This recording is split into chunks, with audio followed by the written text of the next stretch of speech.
Good day to all of the fine, good people in the land of Dodge. My name is King Barry, and I have been invited by Lady Debbie, the keeper of the books, to come and share some stories with you.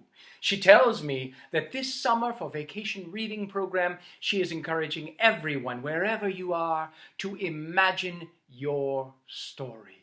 And you know there are many good stories about people like me. And so today I have brought many stories with me. They are stories of dragons and kings and wild, wild things. So let us get going.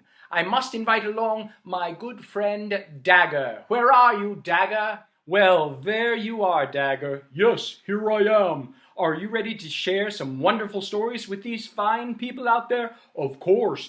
Did you tell them about the stories? Oh, I told them a little bit, but we can tell them more now. Well, they are going to be some of our favorite stories about dragons and kings and wild, wild things, castles and queens and crowns, a marvelous monster with wobbly wings, and a princess without a gown, a royal romance, a rollicking rumpus, a battle for bathtub glory, jesters and jousters and jostling jumpers. Imagine your magical story.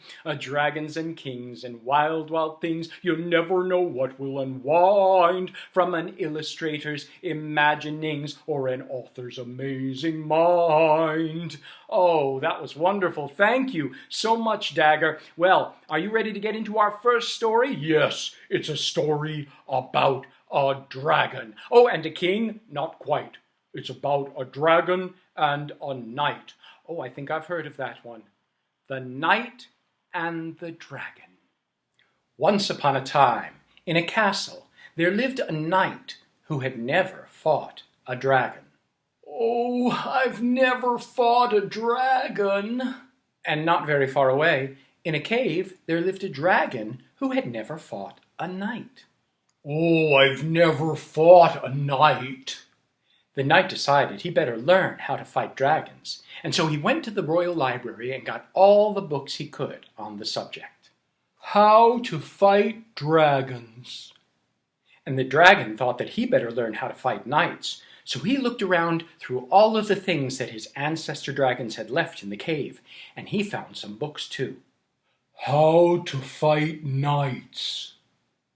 The knight did all the things that he had learned from the books. He made armor, he made weapons, and he practiced using them.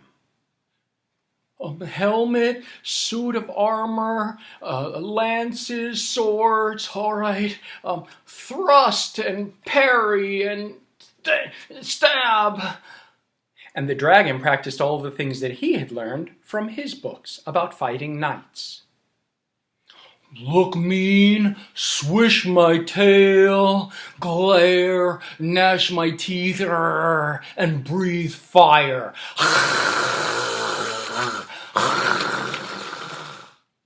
The knight made fake dragons out of wood and practiced charging at them and attacking them. Charge! And the dragon made fake knights out of wood and practiced trying to light them on fire. Burn! But the knight just ended up getting his lance stuck in a tree, and the dragon just ended up burning down a tree. But they continued practicing and practicing until they finally were pretty good. And the day came that they decided to send letters to challenge each other. To be Dragon Esquire, from Sir Knight. To Sir Knight, from B. Dragon Esquire. The time came for the jousting competition. The knight was on one side, the dragon on the other. They charged at each other. Charge!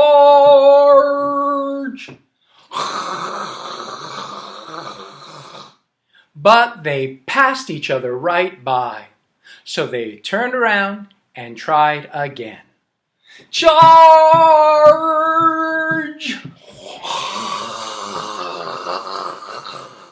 But they passed each other again, And the knight ended up in a tree surrounded by broken lances. And the dragon ended up in a lake surrounded by burning trees. Just then, along came a princess in a carriage pulled by a beautiful white horse. The carriage was full of books. It was basically a rolling library. "Silly knight, silly dragon, I know what you need. You need books." And she gave them each a book. How to build a barbecue. The outdoor cookbook. Are you thinking what I'm thinking? Are you thinking what I'm thinking? Well, they were thinking what they were thinking, and so they worked together. The knight built it, and the dragon operated it, and soon they opened K&D Barbecue. And from that day forward, for many years to come, everyone in the kingdom had the finest barbecue you can imagine, thanks to The knight and the dragon. The end. And if you like that story, you can find it in a wonderful book called The Knight and the Dragon by Tommy DePaola. And you might have heard of Tommy DePaola. He has a lot of great children's books out there. He wrote Adelita, the Mexican Cinderella, and Stregonona, and Jamie O'Rourke and the Big Potato, and The Legend of the Poinsettia. And I would suggest next time you have a chance to get to the library, look for this one or some of his other books. Well, let's get on to our next story. The next story is a poem, and you can find it in this book, Where the Sidewalk Ends by Shel Silverstein. You might have heard of Shel Silverstein. He has a couple of other wonderful books of poetry, like A Light in the Attic and Falling Up and Everything on It. And he also wrote a book that many of you probably know called The Giving Tree. He wrote The Missing Piece, and The Big O. Lots of great books. Well, there's a poem in here, and it's called The Farmer and the Queen. "She's coming, I said to the owl. What shall I do, what shall I do? Shall I bow when she comes? Shall I twiddle my thumbs?" The owl said, "Ooh." Can you say that? Ooh, ooh. "That owl never answers my questions, just always wants to know who." The queen, the royal queen, she'll pass by the farm today. Shall I salute her? I said to the horse. The horse said, "Nay." Can you say that? "Nay, nay." That horse, always telling me not to do things, doesn't really answer my questions. "Shall I give her a gift?" I said to the duck. A lovely memento for her to keep, a peach, or an egg, or an ear of corn. The duck said, "Cheap, cheap, cheap." Can you say that? Cheap, cheap. He's always telling me that my things are too cheap, but I thought those were very nice gifts.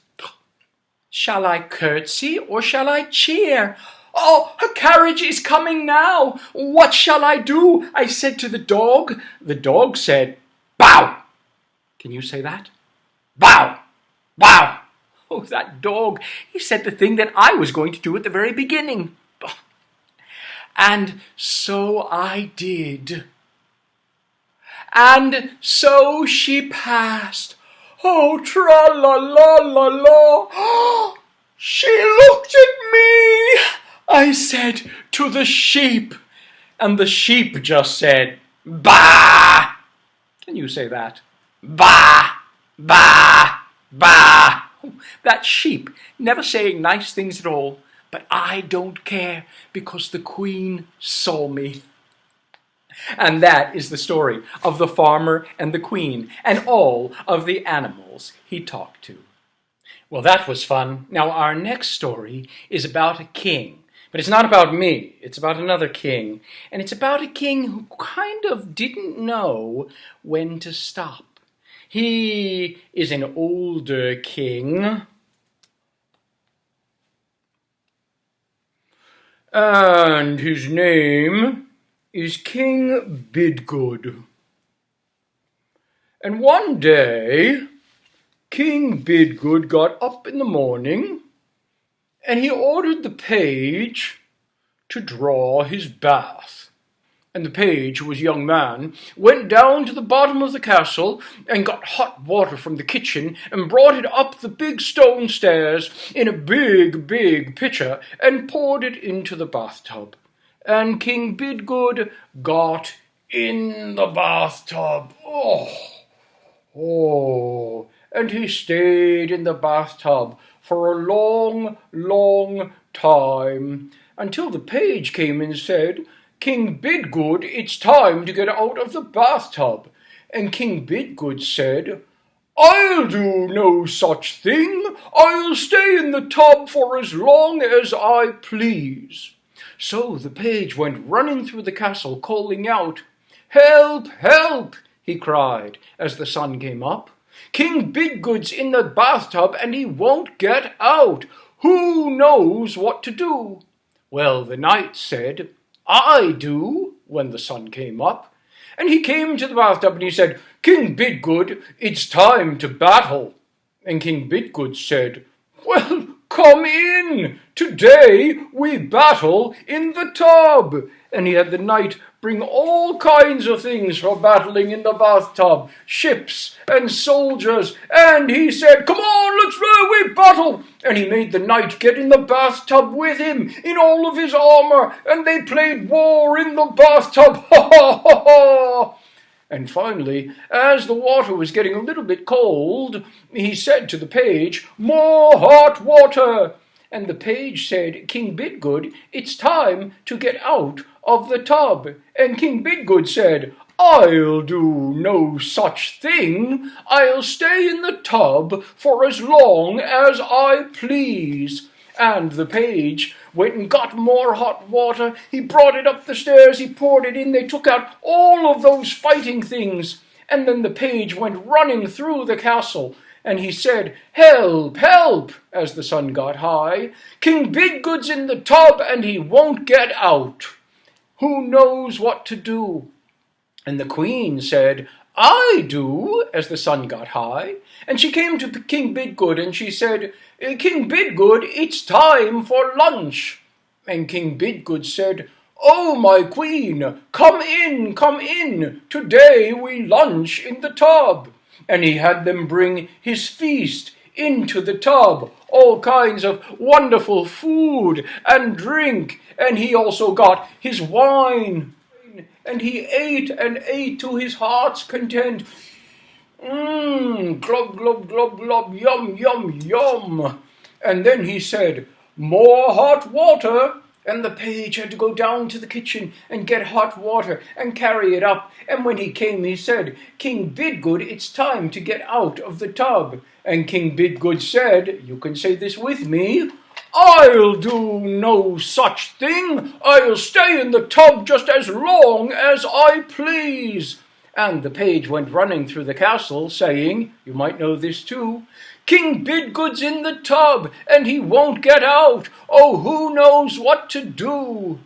"I do," said the Duke, as the sun began to get low. And the Duke came in and he said, "King Bidgood, it's time to fish." And King Bidgood said, "Come in. Today we fish in the tub. Trout, trout, trout." And he invited the Duke in, and they had all kinds of fish put in the tub. And King Bidgood got his fishing rod, and he caught some fish. And they were fishing, glub, glub, glub, in the tub, tub, tub. And finally it got a little bit cold, and he said, "More hot water." And so the page went to get more hot water. And when he came back, you know what he said. He said, "King Bidgood, it's time to get out of the tub." But King Bidgood said, say it with me, "I'll do no such thing. I'll stay in the tub just as long as I please." And the page went running through the castle, saying, "King Bidgood's in the tub and he won't get out. Who knows what to do?"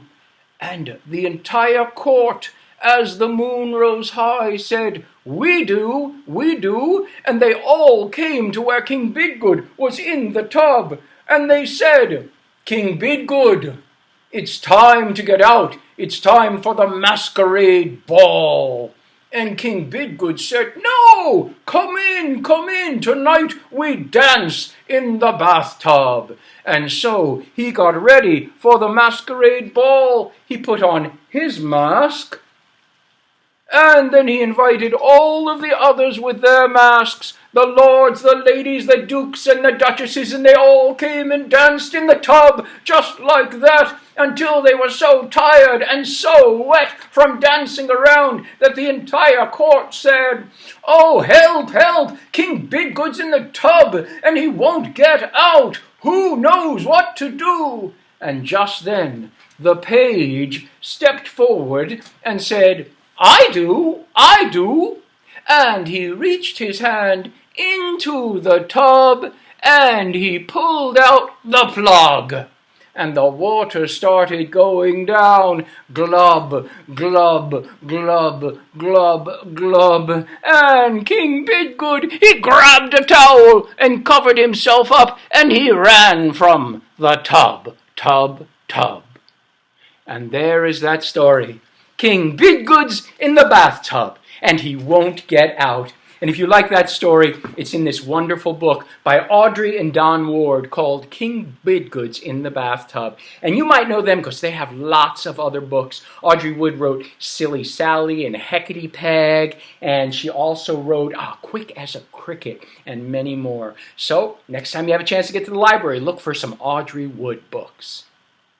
Our next story is in a very popular book that you might already know. It's called The Paper Bag Princess, and it's written by Robert Munsch with illustrations by Michael Marchenko. And it's a wonderful story that I'd like to share with you today. You see, once upon a time, there was a beautiful princess named Princess Elizabeth. And she lived in a castle along with a handsome prince named Prince Ronald. Now, even though Princess Elizabeth and Prince Ronald were not brother and sister, they played all the time together. They had the same teachers, they learned the same things, and it was generally understood by all of the people in the palace that Princess Elizabeth and Prince Ronald would probably end up getting married one day. But it just so happened that one day a fierce dragon came and blew fire all over the palace and destroyed everything. And then the dragon carried Ronald off with him back to his lair up in the mountains. And Princess Elizabeth found herself amid the shadows, amid the ashes, and she had nothing to wear because all of her gowns, her beautiful dresses, had been burnt up in the fire. And so she found, as you might know, a paper bag. And she put it on, and she became the Paper Bag Princess. And she decided to go off in search of Prince Ronald. Well, she followed the trail of ashes that the dragon had left behind, scorching the forest as he went. And she went far and wide, this way and that. She had many adventures until finally she came to the lair of the dragon. And she came to the big door of his cave, and she knocked on the door. And the dragon looked out and said, "Whoa, who are you? Why are you here, little girl?" And she said, "I am Princess Elizabeth, and I have come to find my friend, Prince Ronald." "Well, it's good that I've already had breakfast, because if not, I would have some yummy princess to eat." "Well, I'm not afraid of you," she said, and she wasn't. She said, "In fact, I have a question for you, Mr. Dragon." "Oh, yes?" "I'd like to know, I have heard it said that you can breathe enough fire to burn down 5 forests. Is that true?" "Why, yes, it is." "Oh, I'd love to see that. Would you show me?" And so the dragon did. "Of course, let me show you."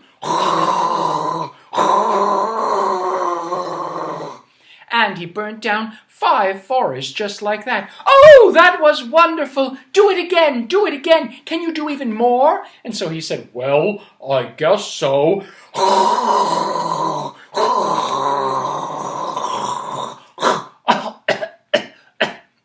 And he blew down 7 forests, but he was tired after that. He had barely any fire left. And she said, "Oh, that was wonderful. Now, I've also heard it said that you can fly around the world in 5 minutes. Is that true?" "Well, of course it is." "Oh, could you show me?" "Well, if you must." And so he took off, and he went flying around and around and around, and went all around the world, and it only took less than 5 minutes, and he got back. "How was that?" And she said, "That was great. Can you do it again, even faster?" "Well, I suppose I can. I'm a fierce dragon." And so he took off and he flew every which way. And when he came back, how was that? "Oh, that was great." "But I'm tired." He lay down and fell asleep. And Princess Elizabeth went over to him. She looked in one eye, and she waved, but she could see he was asleep. She waved in the other eye, but she could see he was asleep. And so she went over him and went into the dragon's lair to find Prince Ronald. And when she found Prince Ronald, she thought he would be very excited that she had come to save him. But she did not get the reception that she expected. He said, "Oh, Princess Elizabeth, what are you doing dressed like that? It's disgusting. Don't you even come near me until you put on some proper clothes." And she said, "You know what, Prince Ronald? You are nothing but a toad, and I am not going to marry you." And so she didn't. And so they did not get married, and they did not live happily ever after. At least, not together. But she probably had many more adventures and lived happily ever after on her own. And that is the story of the paper bag princess. And our last story is a favorite. You might very well know it, so listen carefully and see if you recognize it.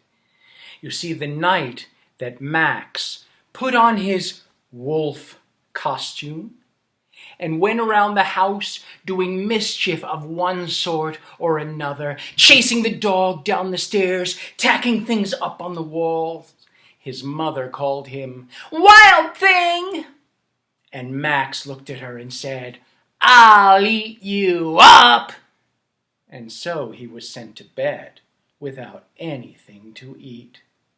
And there in his room, suddenly, all around him, a forest grew up. From the floor to the ceiling, trees and vines all around him. It was a whole new world. And there was an ocean and a boat just for Max, so he climbed in and he sailed across a day and through the weeks and beyond nearly a year until he came to the place where the wild things are. And the wild things came out, and they roared their terrible roars. Can you roar with me? Roar! And they gnashed their terrible teeth. Can you gnash your terrible teeth? And they rolled their terrible eyes. Can you roll your terrible eyes? And they showed their terrible claws. And Max said, "Be still!" And then he tamed them with the magic trick of staring into their terrible eyes without blinking. And so they made him the king of the wild things because they decided he was the wildest thing of all. And Max said, "Let the wild rumpus begin." And so the wild rumpus did begin. Oh, and the wild things, they all howled at the moon. Can you howl at the moon? Ow!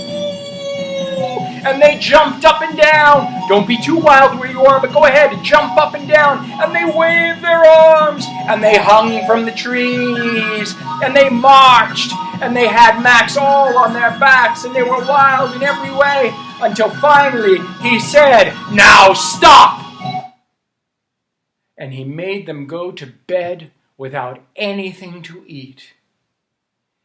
And then Max, the king of the wild things, felt kind of lonely. And he wished to be somewhere where there was someone who loved him more than anything. And then off in the distance, from far, far away, he smelled nice, warm food. So he decided not to be the king of the wild things anymore. And he went and he found that boat, and as he sailed off, the wild things woke up and they came out, and they said, "Don't go! Come back!" Can you say that? "Don't go! Come back!" And they roared their terrible roars. Do it with me. Roar! And they gnashed their terrible teeth. And they rolled their terrible eyes. And they showed their terrible claws. But Max continued sailing, off beyond a year, through the weeks, for more than several days, on and on, until he was back in his own room, where there were people who loved him more than anything, and there was food waiting there for him, and it was still hot. You probably know that story. It's a very famous one, a classic called Where the Wild Things Are by Maurice Sendak. You might have even seen a movie of this one.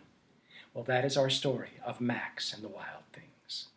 Well, Dagger, that was fun, wasn't it? Yes, it was. Well, I think we owe a bit of gratitude to Lady Debbie for inviting us to the land of Dodge. Yes, we shared some of our favorite stories. There were 5 of them. Oh yes, we started with the Knight and the Dragon, And then the Farmer and the Queen, King Bidgood's in the bathtub, the Paper Bag Princess, and Where the Wild Things Are. Yes, those are all of our stories of Dragons and kings and wild, wild things. You never know what will unwind From the illustrator's imaginings or the author's amazing mind. And so, Dagger and I encourage all of you out there this summer, whether you can get to the library or not, to make sure to find some amazing authors and some imaginative illustrators and read.